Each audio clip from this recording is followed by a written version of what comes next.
तो friends RRB syllabus को लेके बहुत ज़्यादा कंफ्यूजन है लोगों के माइंड में, तो इस वीडियो में मैंने आरआरबी सिलेबस को भी डिस्कस किया हुआ है, तो ये वीडियो पूरी देखिएगा, आपको काफ़ी हेल्प मिलेगी।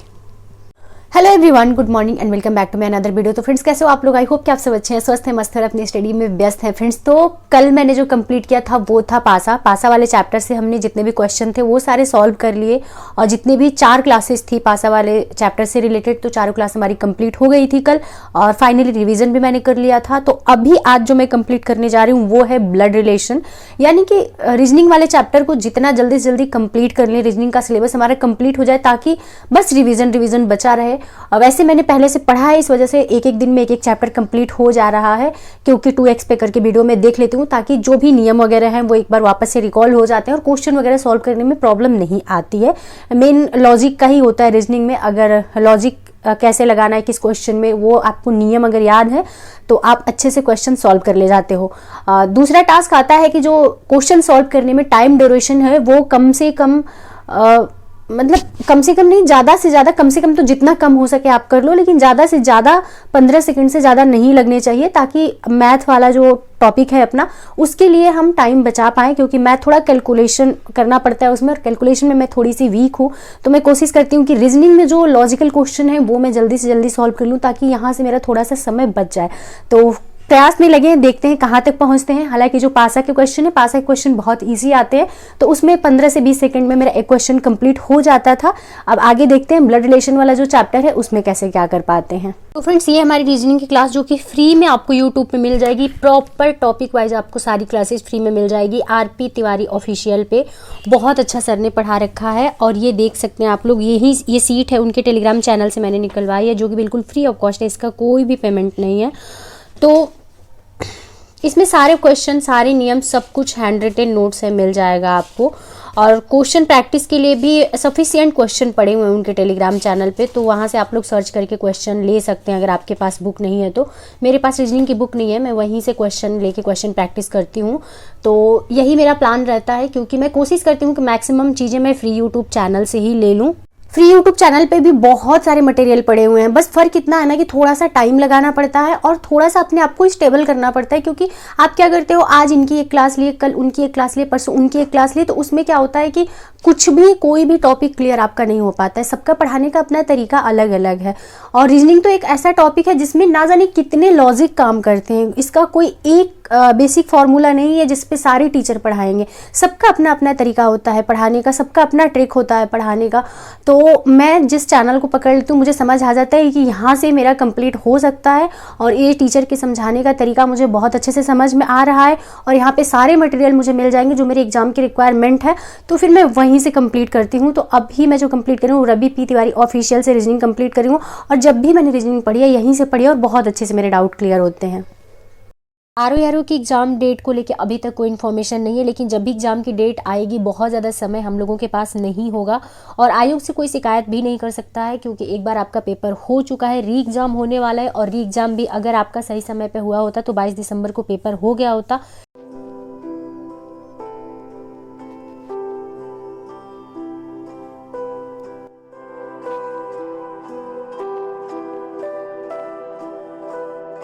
तो फ्रेंड्स ये कुछ हमने नोट कर रखा है जो कि आपके आरआरबी पीआरटी टीचर से रिलेटेड सिलेबस है, यानी कि लगभग यही सिलेबस आपके आरआरबी पीआरटी में भी रहेगा, टीजीटी पीजीटी में भी रहेगा।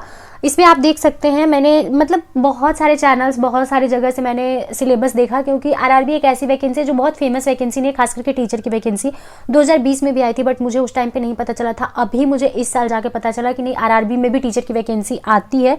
तो जिसमें सबसे ज़्यादा पोस्ट है वो है वैकेंसी आपकी टीजीटी की। आपकी पीआरटी में बहुत ज़्यादा पोस्ट नहीं है, लेकिन कहते हैं डूबते को तिनके का सहारा, मैं बार बार कहती हूँ, तो ये मौका मिलना बहुत बड़ी बात है हम सबके लिए। तो चलिए बात कर लेते हैं कि 100 नंबर का आपका टोटल पेपर होना है, यानी कि 100 नंबर का। एज जो है वो मिनिमम 18 साल है, मैक्सिमम 48 ईयर्स है, तो एज को लेके तो कोई शिकायत होनी नहीं चाहिए, किसी को भी नहीं होनी चाहिए। टाइम जो है वो 90 मिनट आपको मिलेगा, यानी 1.5 घंटे का समय आपको दिया जाएगा, और ये कंप्यूटर बेस्ड एग्जाम है, तो ये ऑनलाइन एग्जाम होगा, और इसमें नेगेटिव मार्किंग है 1/3 की। और अब बात कर लेते हैं आपके सिलेबस की। तो सिलेबस इसमें आपका टीचिंग एप्टीट्यूड हम लोगों में पूछेगा, यानी कि मेन जो आपका सिलेबस दिया हुआ है उसमें ये दिया हुआ है कि मतलब एग्जैक्ट मुझे वर्ड नहीं याद आ रहा है, बट ऐसा था कि आप चाहे टीजीटी का दे रहे हो या फिर आप पीआरटी का दे रहे हो या पीजीटी का दे रहे हो, तो सब आपके फील्ड से रिलेटेड 50 क्वेश्चन होंगे। तो ये मान के अभी चल रहे हैं लोग कि जो आपका टीचिंग एप्टीट्यूड होगा वो 50 नंबर का पूछा जाएगा, जिसमें आपकी सीडीपी भी इंक्लूड होती है। और उसके बाद आ जाते हैं जनरल अवेयरनेस पे, जिसमें आपकी हिस्ट्री, पॉलिटी, जियोग्राफी कहीं से भी क्वेश्चन पूछा जाएगा, वो 15 नंबर का होगा। और उसके बाद आपकी रीजनिंग आ जाती है, रीजनिंग 15 नंबर की, और मैथमेटिक्स आपका 10 नंबर का, और जनरल साइंस आपका 10 नंबर का। यानी कि जनरल साइंस इसमें जो 1-2 क्वेश्चन आ जाएगा वो आ जाएगा, लेकिन आपका जनरल साइंस का क्वेश्चन 10 नंबर का अलग से रहेगा, वो आपको अलग से प्रिपेयर करना पड़ेगा। और इसमें बाकी आपका जो स्किल टेस्ट होगा वो बाद में होगा, आपका ये सिंगल पेपर होगा। इसमें जो क्वालिफाई हो जाएगा, इसमें मिनिमम क्वालिफिकेशन मार्क्स भी रखा गया है। ईडब्ल्यूएस और जनरल के लिए वही 40%, और आपका ओबीसी के लिए 30%, एससी के लिए 30% और एसटी के लिए 25% है। तो जो इस कट ऑफ को क्लियर कर लेगा उसका होगा स्किल टेस्ट।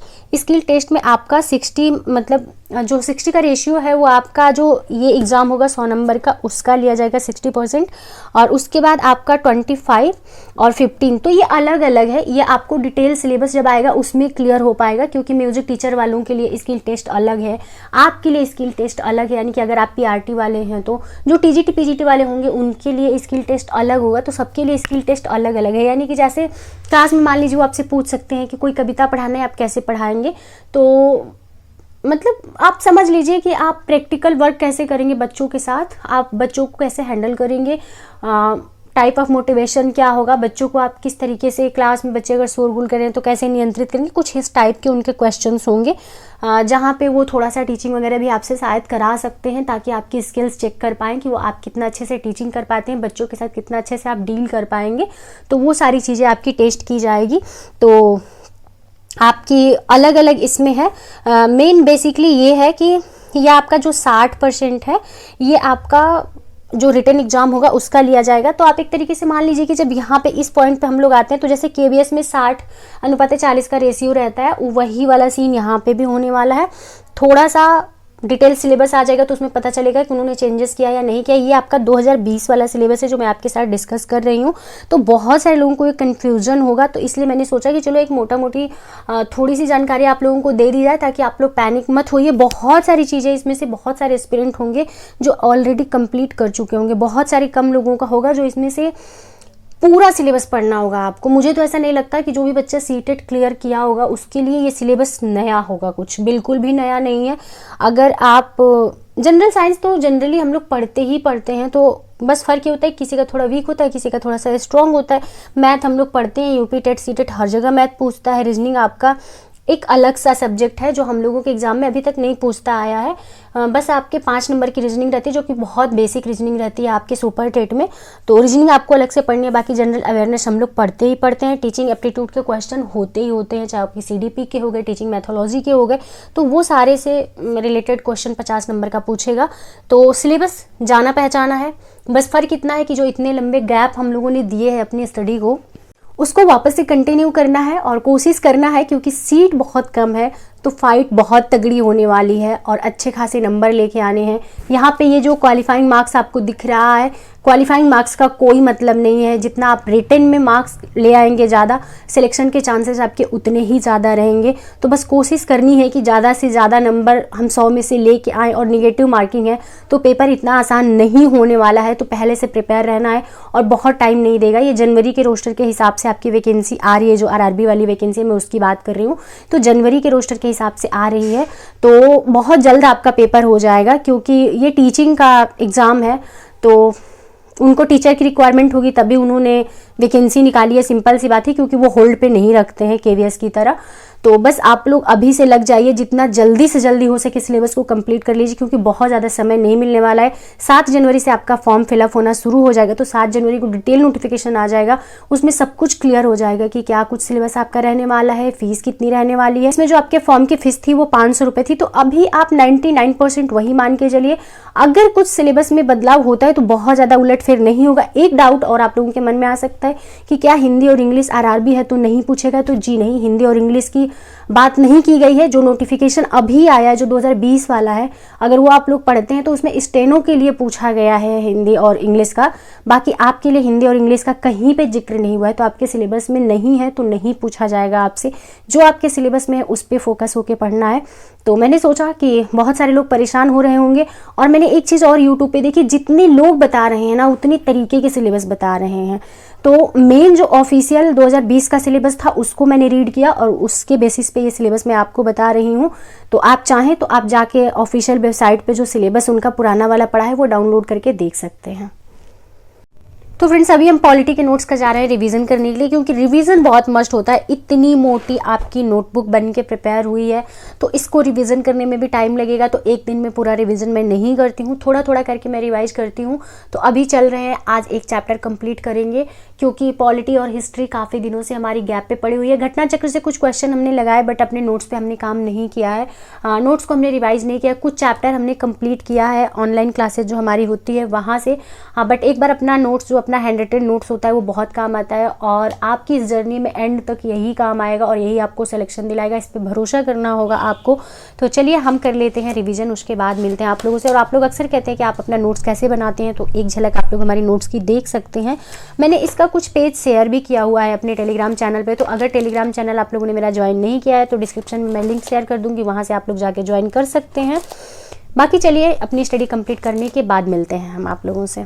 तो फ्रेंड्स अभी मुझे हो चुकी है बहुत ज़्यादा थकान रिवाइज कर करके नोट्स अपना, तो चलते हैं एक कप चाय बनाते हैं, पीते हैं और इस वीडियो को यहीं पे एंड करते हैं। आप लोगों से मिलते हैं नेक्स्ट वीडियो में। वीडियो पसंद आए तो वीडियो को लाइक जरूर कर दीजिएगा। चैनल पे अगर नए हैं तो चैनल को सब्सक्राइब करके बेल आइकन प्रेस कर दीजिएगा, जिससे मेरे आने वाली वीडियो नोटिफिकेशन आप सभी को मिल सके। तो चलिए मिलते हैं नेक्स्ट वीडियो में, अभी के लिए इतना ही।